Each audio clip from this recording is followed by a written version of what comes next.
지금까지 투표에 참여한 유권자가 전체 유권자 4,200만 명 가운데 2,700만 명 정도 되는 것 같습니다. 오후 3시 현재 63%를 조금 넘은 투표율을 보이고 있다고 합니다. 투표율 또 투표 진행 상황 전해드린 동안에 새로운 분 한 분 더 나오셨습니다. 여론조사와 컨설팅을 함께 하시는 아젠다 센터의 대표이신 이상일 대표 나오셨습니다. 어서 오십시오. 안녕하세요. 예. 요즘 많이 바쁘셨겠습니다. 선거가 근데 조기 대선이 압축 대선이다 보니까요. 그만큼 이제 타이트하게 진행된 부분도 있고 또 어떤 면에서는 준비가 없이 각 당이 이제 대선 체제가 전환되면서 여러 가지 혼란스러웠기 때문에 어떤 부분은 좀 일이 막 몰리기도 하고 어떤 부분은 오히려 좀 공백도 있는 그런 게 좀 복잡한 선거였던 것 같습니다. 네. 대선과 관련한 소식 저희가 지금부터는 좀 수치적으로 또 출구조사 SBS 선거방송 어떻게 하는지 이런 얘기 전해드려야 하는데 이상일 대표님 좋은 말씀 좀 부탁드리겠습니다. 네. 그러면 먼저 역대 대선 이야기를 안 하고 지나갈 수가 없습니다. 역대 대선 가운데 가장 치열했던 대선 기억나시는 대선 뭐가 15대 있습니까? DJ 당선인데 정말 이른바 한국 지형에서 진보 집권이 얼마나 힘든가를 웅변적으로 보여준 게 DJ, JP, 박태준 연합을 했죠. 보수 쪽에서 이인재 후보가 또 독자적으로 출마를 했습니다. 그럼에도 불구하고 바둑으로 보면 반집계가 바둑. 그러니까 거의 몇 표 차이입니까? 39만 표 차이로 DJ가 당선이 되는데. 그래서 지금 많은 분들 뇌리 속에는 김대중, 이해창 후보의 표차가 역대 최소 표차 아니냐 이런 인식들이 강해요. 네. 87년 직선제 부활 이후에. 그런데 알고 봤더니 1964년 5대 대선 때 당시 박정희 후보와 윤보선 후보의 표차가 15만 표 차라고 합니다. 사실 인구가 지금보다야 많이 적었을 때이긴 합니다만 15만 표 차면은 이건 정말 거의 몇 퍼센트 안 되는 거 아니겠습니까? 가장 치열했던 대선은 5대 대선이다. 그 다음에 또 15대 대선이 치열했고, 이렇게. 그리고 16대 대선도 이해창 후보와 노무현 후보의 표차가 57만 표차. 근데 반집 개가바둑으로 불운하게 패자가 된 분이 이해창 전 대표가 두 번. 네, 이해창 후보, 대쪽 대법관 이런 평가를 받았는데 또 공교롭게 두 번 다 대선에서. 아슬아슬하게. 특히 2002년 대선 때는 대세론이라고 하는 그렇죠. 이해창 후보가 무조건 되는 것 아니냐라고 하는 전망이 지배적이었던 상황에서 또 패배를 했기 때문에 그만큼 노무현 대통령의 그 당선 경로가 드라마틱했죠, 사실은. 당내에서조차도 심지어 후보를 교체해야 되는 거 아니냐, 이걸 뚫고 됐기 때문에 16대 대선도 굉장히 좀 한편에 정말 영화 보듯이 재밌는 대선이었다, 이래 봅니다. 그러면 87년에 직선제가 부활한 이후에 가장 많은 1위와 2위 후보의 표차가 많았던 대선은 언제일까요? 저희가 또 화면으로 보여드리겠습니다. 바로 17대 대선, 2007년에 있었던 대선입니다. 이명박 후보와 정동영 후보의 표차가 530만 표가 넘었습니다. 이명박 후보가 그럼에도 불구하고 과반 득표를 하는 데는 실패를 했고요. 그러면 역대 대선 가운데 가장 많은 득표를 했던 후보는 바로 박근혜 전 대통령입니다. 득표율이 51.6%로 87년 6월 민주항쟁 이후 개정된 새로운 헌법에 따라서 직선제가 부활했고 직선제가 부활한 이후에 가장 많은 득표를 했던 후보가 바로 박근혜 전 대통령이다. 이 점은 저희가 이미 앞서서 말씀드린 부분이 있고요. 87년 개헌 이후에 최저 득표를 했던 대통령은 득표율로 보면은 노태우 전 대통령이네요. 13대 대선 1987년 12월 대선. 저도 이 당시 대학생으로 그 주요 후보들의 유세 현장 주로 여의도에서 많이 해서 전 따라가서 멀리서 지켜봤던 그 기억이 납니다. 왜 공부를 안 하시고 유세 현장? 기말고사 끝나고 때 갔습니다. 예. 근데 노태우 후보가 36.6%면 역대 가장 낮은 득표율이네요. 이거는. 네. 박 교수님. 네. 아마 36.6% 이 기록은 또 깨지기 쉽지 않겠죠? 이 87년의 상황이 아주 독특한 상황이었죠. 그러니까 야권이 질래야 질 수 없는 구도가 다자 구도가 되면서 이런 36.6%라는 수치로 대통령이 됐는데 이 기록은 아마 깨지기 어려운 기록이 아닐까 싶습니다. 예. 그리고 조금 전에 저희가 유승민, 신상정 후보가 과연 어느 정도 표를 얻을 수 있겠느냐 이 부분도 상당히 이번 대선 결과에 큰 영향을 미칠 것이다 이런 말씀 드렸는데요. 진보 진영, 진보 정당의 후보가 끊임없이 대선에 도전해 왔습니다.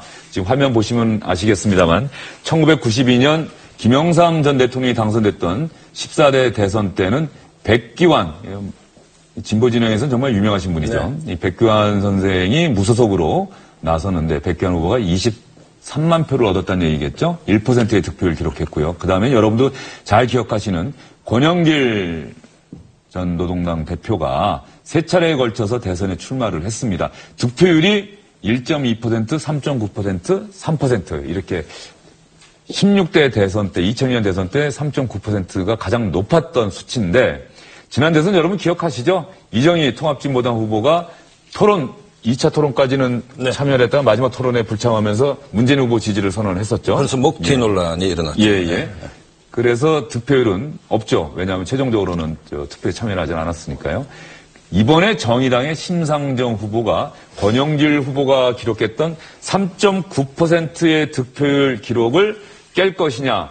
그런데 박상원 박사 보시기에는 깰 가능성이 높다는 게 지금의 것은 그게 기정사실이고 두 자릿수를 기록할 것인지 하지 못할 것인지가 아마 그 국민들의 관심이 아닌가 봐집니다. 두 자릿수까지 전망하십니까? 왜냐하면 저는 정치 논평하는 사람으로서 역설이 있는 것이 박근혜 정권에 의해서 기본적으로 그 통진당 해산이 일어났지 않습니까? 그러면서 한국의 진보 정치 세력이 이른바 그 종북 논란에서 완전히 벗어나면서 마음껏 진보적 아젠다를 가지고 선거 캠페인을 할 수 있는 환경들이 일단 마련됐고, 두 번째 이제 국민들께서 보시기에도 심상정 후보가 얘기하는 여러 가지의 얘기들에 대해서 귀담아 듣게 되는, 진지하게 그런 측면들이 있기 때문에 권영길 후보가 나왔을 때는 사실은 그 진보 정치라는 것이 어떤 형태든 좀 실험적인 요소가 강했다면, 지금 심상정 후보 같은 경우에는 종북 논란으로부터 벗어나서 제도권 정당으로서 처음으로 어떤 자기 정책 아젠다를 가지고 국민들에게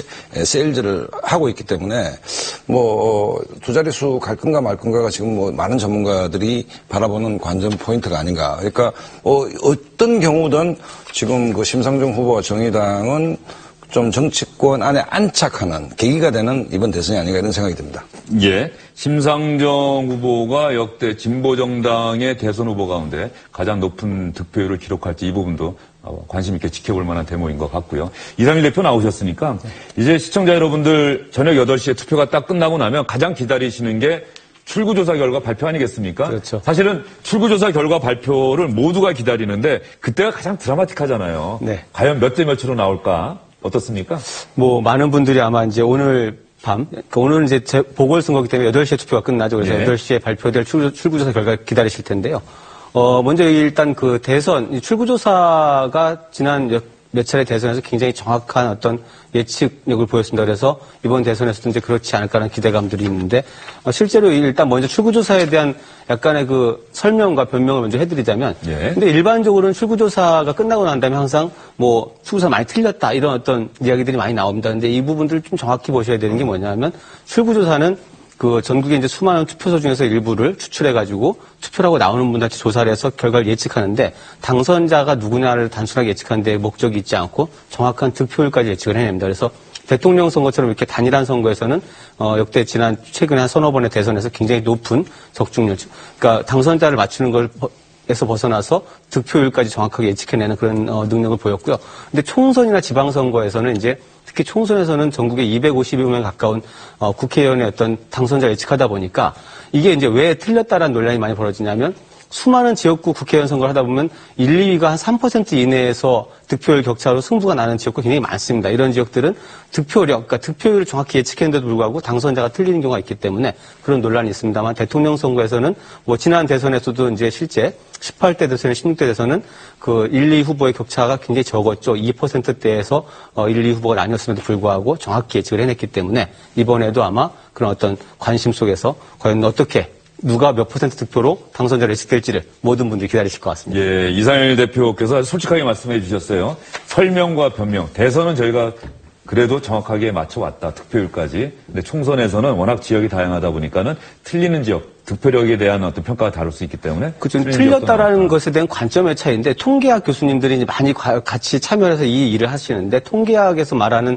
틀렸다라는 관점은 오차 범위를 벗어나서 득표율 예측이 틀렸을 때 틀렸다라고 말합니다. 당선자가 틀렸다 하더라도 그 오차의 범위가 굉장히 적을 때는 근데 통계적으로는 틀리지 않았는데 우리가 볼 때는 이제 일반적으로는 1등이 틀리면 틀린 거 아니냐 이렇게 이제 보는 부분이 있는 거죠. 이래서 아마 이제 굉장히 정확한 예측을 하고 있음에도 불구하고 출구조사라는 이제 사전에 미리 하는 여론조사랑은 굉장히 다르죠. 여론조사는 내가 행동을 하기 전에 투표를 하러 갈 것인지 아닌지 또 누굴 찍을 것인지 정확하게 결정하기 전에 묻는 어떤 의식, 태도의 문제라면 그 출구조사는 투표를 하고 나온 분들한테 묻기 때문에 굉장히 정확한 어떤 결과를 내놓는데요. 이제 이 부분에 대한 관점의 차이가 좀 있는 것 같습니다. 예. 이번 대선부터 SBS도 그 출구조사를 더 정확하게 하기 위해서 뭐 심층 출구조사를 한다고 하는데 임광 기자. 네. 단순 출구조사와 심층 출구조사 뭐가 다른 겁니까?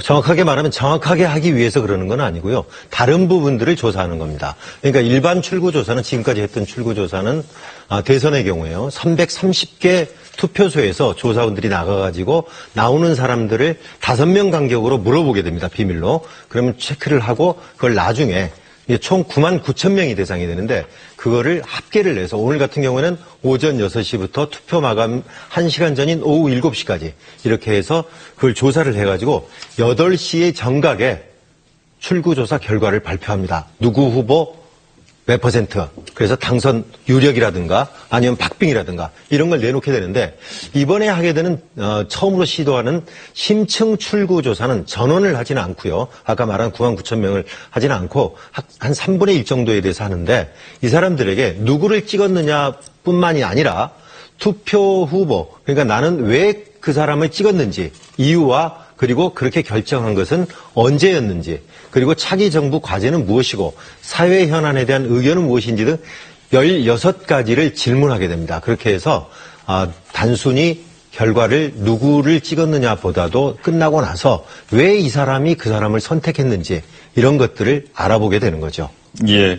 김준 박사님, 외국의 경우에는 이런 심층 출구조사를 이미 진행을 하고 있는 건가요? 그렇죠. 지난 2016년 대선 같은 경우만 해도 CNN 같은 데서 이제 출구조사를 한 걸 보면요. 여러 가지 질문을 상당히 많이 하고 있습니다. 단순히 누굴 지지했냐가 아니라 왜 지지했는가, 뭐 언제 여기 결정을 했는가, 뭐 누가 더 정직하다고 생각하는가. 그러니까 그걸 약간 간접적으로 추출을 해서 왜 이 사람을 지지했는가를 알아내는 거죠. 이게 굉장히 중요한 게요. 우리가 사실은 이제 선거가 끝난 다음에 사후조사를 합니다. 이제 사후조사라는 것이 기억 속에 남아있는 것도 많고요. 투표를 했다고 얘기하지만 실제로는 투표를 안 하신 분들 도 상당히 있거든요. 그래서 그런 것보다는 바로 그 이제 투표를 하고 나오는 분들을 잡아서 왜 투표를 했고 어떤 부분이 가장 중요한 것이고 뭐 이번에 대선을 통해서 뭘 하고 싶고 뭐 이런 거를 알아내면서 유권자의 표심이라든지 마음을 가장 정확하게 알아낼 수 있는 방법입니다. 네. 심층 출구조사를 하게 되면 지금 임광 기자, 김지훈 박사가 얘기를 해주셨습니다만은 시청자분들께서 더 많은 정보를 얻을 수 있다. 이 점 말고 그 출구조사 결과가 더 정확해진다 이런 측면은 없는 거예요? 그 부분은 좀 다른 것 같습니다. 이제 심층조사는 그 유권자들이 왜 표심을 결정했는지, 누구를 왜 지지하기로 언제 결정했는지, 어떤 것들을 앞으로 기대하는지 이런 것들이 그러니까 유권자가 정치에 대해서 바라는 좀 더 깊은 어떤 내용들을 담아내는 조사이기 때문에 정확도 부분은 다른데 조금 하나 아까 설명 못 드린 게 하나 있습니다만 이번 출구조사에서 조금 하나 우려되는 부분은 뭐냐면 사전투표 문제입니다. 이 사전투표율이 이제 아시다시피 이미 26% 1,000만 명이 넘는 분들이 미리 투표를 하셨는데 사전투표 때는 출구조사가 법적으로 안 됩니다. 예, 불가능하게 되어 있습니다. 그래서 사전 대신에 이제 중앙선거관리위원회에서 이번에 이제 예측조사를 실시한 지상파 방송사 출구조사 준비위원회 쪽에 제공하는 게 뭐냐면 사전투표자의 성별, 연령별 이제 비율은 제공을 하는데요. 그걸 가지고 이제 지역별로 나와 있는데 이제 거기에 세대별, 성별 이제 투표자 수를 제공하는데 이걸 가지고 예측을 할 때 뭐가 문제가 되냐면 오늘 투표를 하시는 분들하고 사전투표 이틀 동안 미리 투표하신 분들이 어떤 세대별로 동일하다 그러면은 이제 보정을 할 수가 있습니다. 오늘 투표한 출구조사 결과를 가지고 그럼 앞에서 30대 분들이 투표한 결과는 오늘 30대 분들이 투표한 결과 비슷할 것이다. 이렇게 우리가 가정할 수 있다라고 하면은 그 숫자를 알면은 추정이 가능한데요. 이게 만약에 앞에 투표하신 분들의 특성이 달랐을 때는 이거 예측이 어느 정도 좀 벗어날 수가 있는 거죠. 그래서 지금 이제 사전투표 제도가 활성화되고 이번 대선 특히 처음이기 때문에 이게 어떤 이제 예측이 어떤 결과 가져올지 조금 좀 걱정스럽게 지켜보는 부분이 있습니다. 네, 이상일 대표 말씀도 상당히 중요한 부분입니다. 오늘 방송사 SBS도 저녁 8시가 되면 출구조사 결과 발표하는데 이미 26%의 투표를 기록했던 사전투표에 참여하신 분들의 표심을 어떻게 분석할지 그 결과를 어떻게 이번 출구조사 결과에 포함시킬지 이 부분에 대해서 여론조사 기관들이 상당히 지금 고민하고 있다. 그 말씀을 지금 이상일 대표가 해드렸습니다. 그런데 재미있는 얘기 한번 해드릴게요. 역대 대선이 끝나고 나면 어느 지역의 결과를 보면 대선 결과를 알 수 있다. 이런 지역들이 꼭 있습니다. 지난 6차례 대선이 있었죠. 직선제가 부활한 이후에 어느 지역들이 있는지 여러분께 화면으로 보여드릴 테니까 혹시 이 지역에 사시는 분들은 관심 있게 보시기 바랍니다. 역대 대선 천기누설이라고 하는 이름을 저희가 붙였습니다. 이 천기누설은 사실 사후적인 의미죠. 사전에 저걸 알았다면. 인천, 경기, 충북, 제주 이렇게 네 지역이 광역단체로 보면은 인천, 경기, 충북, 제주는 지난 6차례 대선에서 한 차례도 틀리지 않았다는 얘기 같고요. 더 구체적으로 들어가 볼까요? 경기도의 구리시, 하남시를 비롯한 6곳, 인천 서구와 남동구 2곳, 충북의 7곳, 충남의 1곳. 바로 이 지역에서 1등을 한 후보가 대통령에 당선됐다는 얘기입니다. 그리고 전국 득표율과 가장 비슷한 수치로 당선자를 마친 지역 1위가 경기도 구리시입니다. 이번 대선 끝나고 나서 경기도 구리시 결과가 어떤지 다시 한번 봐야겠습니다. 지난 6차례는 모두 정말 근접하게 맞췄다고 하는데요. 이상일 대표님, 네. 지금 저희가 이게 재미삼아 보여드리긴 합니다만 이 지역에 어떤 특징이 있을 것 같아요. 그렇죠. 이게 쪽집게 동네처럼 이제 좀 딱 꼽혔습니다만 이런 지역 특성을 보이기 위해서는 몇 가지 조건이 충족돼야 됩니다. 아까 지도상으로 그래픽 보셨는데 일단 영호남 지역이 빠져 있죠. 그리고 충청도도 충남 대전 지역이 빠져 있습니다. 왜 그러냐면 그러네요. 이게 이제 지역 기반 정당에 몰표 현상이 있었던 지역들은 계속 그 특정 정당 후보한테 몰표가 가다 보니까 1위 후보를 계속 맞출 수가 없는 거죠. 그래서 이런 부분들이 좀 그런 특성이 없어야 되는 동시에 또 지난 한 30여 년 가까이 계속해서 그 1위 후보와 똑같은 결과를 냈다라는 얘기는 우리나라의 어떤 발전 속도, 전체적인 도시화 속도라든지 이런 것과 그 지역의 어떤 발전 속도가 굉장히 비슷하게 맞아 떨어졌다는 얘기예요. 그래서 특정한 어떤 급격한 변화나 이런 것들이 없었다라는 얘기이기도 하고 지역색이 없는 동시에 세대 구성 비라든지 어떤 출신 지역의 구성 비, 유권자의 비율 이런 것들이 전국적인 어떤 흐름과 비슷하게 같이 오면서 그 시대의 흐름에 비슷하게 반응했다. 이렇게 봐야 되는 거죠. 그래서 이런 어떤 고정화된 특성이 없이 좀 균질적으로 유권자가 복합된 지역들. 그것이 아마 수도권 지역 그리고 충북 일부 지역에 많이 분포돼 있었다. 이렇게 봐야 될 것 같습니다. 그럼 역설적으로 후보가 이 지역에서 캠페인만 집중하면 어떻게 됩니까?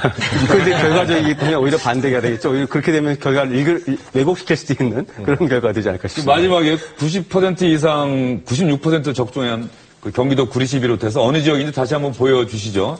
그 경기도 구리시, 인천 서구, 인천 남동구, 경기도 하남시, 경기도 남양주시, 경기도 평택시, 경기도 광주시, 충북 청주시 상당구와 홍덕구, 경기도 안성시, 충북 증평군.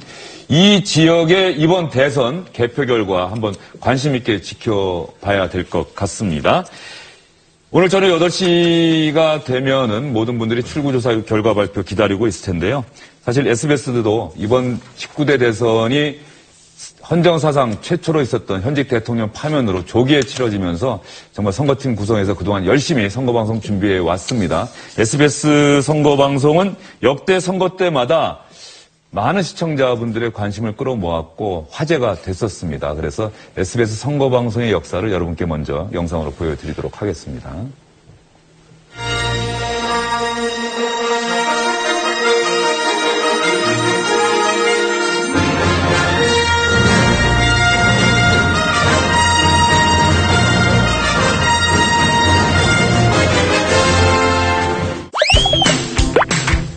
공주에서는 민주통합당 박수현 후보가 당선됐습니다. 전 민주당 공주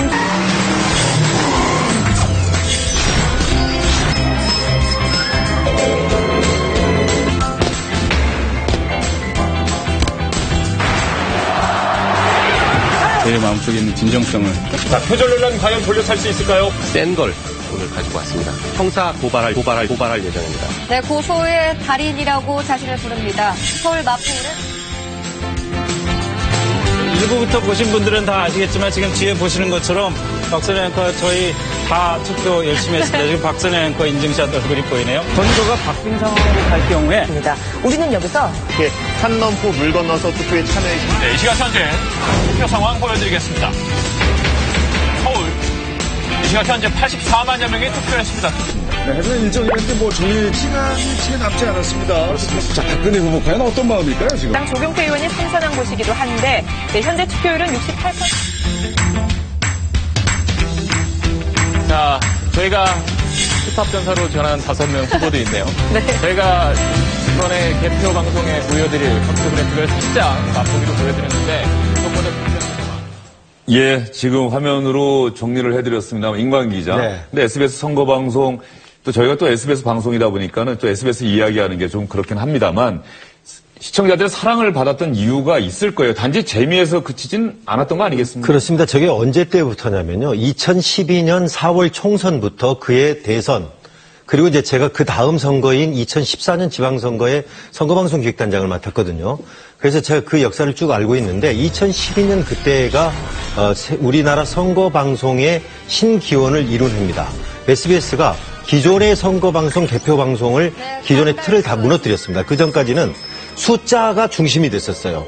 그런데 이번에는 그때부터는 숫자가 아니라 거기에 등장했던 인물들, 그러니까 후보자들이 중심이 돼서 같이 움직이고 그렇게 하다 보니까 사람들에게 굉장히 재미를 갖다 불러넣기 시작한 거죠. 사실 방송국 입장에서는 이 선거방송이라는 게 굉장히 어려운 일입니다. 왜냐하면 같은 소재를 가지고 방송 3사가, 지상파 3사가 한 번씩 겨루는 일종의 올림픽 같은 거거든요. 그래서 기술과 인력 이런 것들이 총 경연하는 아주 장이 되기 때문에 굉장히 부담스러운데 저희 SBS가 2012년에 처음으로 저걸 시도를 했습니다. 그래서 결과는 많은 사람들이 어떻게 예능보다 재밌을 수가 있느냐. 그래서 숫자도 중요하지만 이렇게 선거방송, 개표방송을 재미있게 본 적이 없다. 이렇게 이야기를 했는데 단순히 재미뿐만 아니라 거기에 사실상 지금 주어지는 오늘 저녁 때도 그렇습니다. 주어지는 수치는 선거관리위원회에서 방송국에 동시에 뿌려주는 소스이기 때문에 누가 앞서가고 뒤서갈 수가 없습니다. 그런데 그거를 어떻게 분석해서 표심이 어떻다, 지역별 또는 세대별 이런 것들을 의미를 분석을 해서 해주기 때문에 그것이 굉장히 선풍적인 인기를 끌면서 그때 당시에 신문들에서도 굉장히 호평을 이뤘던 2012년이었습니다. 네, 이 호평은 발음을 잘해야 합니다. 호평은 이게 들으면 또 호평처럼 들려서 좋은 평가를 받았다는 말씀을 해주셨고 지금 임광 기자가 얘기하는 동안에 나갔던 화면은 2012년 총선 당시에 SBS 선거방송 화면이 나갔던 겁니다. 혹시 헷갈려하는 시청자분들 계실까 하고 말씀드리고요. SBS 선거방송 2017 국민의 선택 오늘 오후 5시부터 여러분을 찾아갑니다. 이번 SBS 선거방송 19대 대통령 선거의 결과를 예측할 SBS 선거방송 과연 어떻게 달라졌는지 어떤 내용으로 여러분께 다가갈지 이강 기자의 리포트 한번 보시죠. SBS 실시간 개표 분석 시스템은 이번 대선에서 한층 더 새로워졌습니다. 시시각각 집계되는 득표수뿐만 아니라 개표가 지연되는 지역의 정치 성향과 유권자 세대 분포까지 감안해 더욱 빠르고 정확한 당선 예측이 가능해졌습니다. 또 페이스북과의 제휴로 온라인 SNS 빅데이터를 분석해 유권자 본심과 투표 향배를 가늠해봅니다. 지난 대선 때 촌철살인의 풍자와 신선한 스토리텔링이 화제였던 SBS 선거방송은 재미를 넘어 감동의 메시지로 또 한 번 탈바꿈합니다. 평소 볼 수 없었던 대선 후보들의 다양한 모습을 통해 유권자들이 한 발 더 가까이 후보들의 진면목에 다가갈 수 있도록 했습니다. 총 6부로 진행될 SBS 선거방송은 사상 처음으로 실시되는 조기 대선의 의미를 충분히 담을 예정입니다. 이번 대통령 선거는 정의로운 나라를 원하는 국민들의 바람이 원동력이 돼서 만들어진 선거거든요. 그래서 저희 SBS 선거방송은 그런 국민들에 대한 헌정방송이 되고자 합니다. SBS는 특히 이번 조기 대선의 출발점이 된 광화문 광장의 의미를 선거방송에 되살렸습니다. 광화문에 야외 특설무대를 설치해 오늘 오후 5개 주요 정당 인사들이 참여하는 팟캐스트를 진행하고 가수 양희은 씨의 공연도 예정되어 있습니다. SBS 이강입니다. 이강 기자가 잘 정리를 한 것 같습니다. SBS 선거방송은 예능 프로그램만큼 재밌고 교양 프로그램만큼 품격 있고 뉴스만큼 정확하다 이렇게 정리를 해드릴 수 있을 것 같고요. 무엇보다 이번 대선의 의미를 시청자 여러분과 함께 생각해 볼 수 있는 그런 코너도 마련되어 있다는 점 여러분께 다시 한번 말씀드리도록 하겠습니다. SBS 선거방송은? SBS. 네. 예. 투표는 반드시. 예. 박수환 박사님, 감사합니다. 네. 예. 저희가 했던 게 월드컵 채널, 올림픽 채널, 선거방송 채널 SBS로 이렇게 구호를 삼았었어요. 예. 지금 나오고 있는 게 이번에 혹시 나갈 그 선거방송의 캐릭터인데요. 네네. 조금 미리 여러분께 선보이도록 하겠습니다. 오늘 오전에 있었던 선거방송에서도 저 장면은 나갔는데요.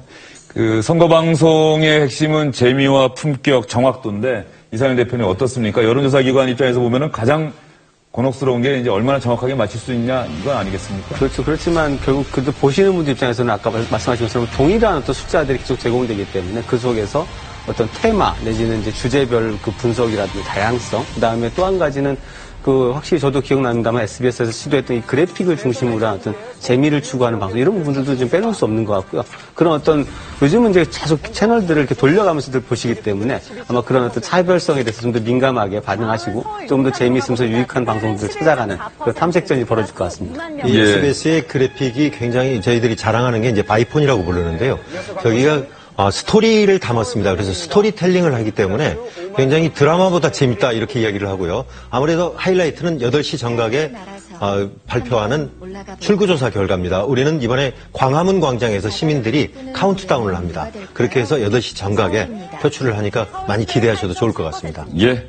SBS 선거방송 보시면서 새로운 대한민국의 대통령이 누가 될지 시청자 여러분 확인해 보시기 바랍니다. SBS 선거방송은 오후 5시부터 시작이 됩니다. 저녁 8시에 투표가 끝나면 출구조사 결과 발표해 드립니다. 출구조사 결과 보시고 또 최종적으로 그 출구조사 결과 발표와 비슷하게 대통령 당선인이 확정되는지도 확인해 보시기 바랍니다. SBS 채널을 통해서 말이죠. 그러면 여기서 정리하기 전에 새로운 대통령의 임기가 언제 시작되는지 시청자 여러분들이 좀 궁금해하시는 분들이 많을 것 같은데 임광 기자 언제 시작됩니까? 보통 선거 같으면 12월에 선거를 하고 2월 25일 날 이렇게 취임을 하지 않았습니까? 2월 25일 0시에 임기가 시작됐었죠. 그렇죠. 그래서 그날 취임을 하고 그러는데 이번에는 잘 알려졌다시피 보궐선거이기 때문에 당선이 확정되는 순간부터 당선인 신분이 없이 바로 대통령이 되는 겁니다. 그래서 지금 굉장히 이제 이러다 보니까 난감해진 사람들이 있어요. 어디냐면은 행자부에서 TF팀이 구성이 됐어요. 75명이. 대통령 취임 준비위원회. 근데 거기에서 지금 어떻게 해야 될지를 몰라요. 언제 할지, 어디서 할지. 그래서 일단은 바로 시작이 되면은요. 당선증 받고 그리고 취임 선서하고 아마 이렇게 해서 바로 시작이 될 것 같습니다. 예. 선관위에서 회의를 열어서 당선 확정 의사봉을 두드리는 순간 새로운 대통령이 확정된다. 이 말씀을 지금 임광 기자가 해주셨고요. 새로운 대통령이 가장 먼저 할 수 있는 인사가 어느 인사일까요? 장관은 임명 국무총리는 못할 것 같아요. 그렇죠. 국무총리나 장관은 뭐 청문회가 필요하기 때문에 당장은 못할 거고요. 일단은 청문회가 필요 없는 뭐 비서실장, 그 다음에 대변인. 이거 꼭 필요합니다. 이제 당선인 신분에서 과거에 이제 당선자 대변인이라는 게 있었는데 지금은 바로 이제 대통령이 되는 거니까 청와대 이제 비서실장 그리고 대변인은 바로 1호 인사가 될 가능성이 상당히 높죠. 취임식 관련 얘기를 후보들이 한마디도 하지 않았어요. 취임식 할지 안 할지 이 부분도. 그렇죠.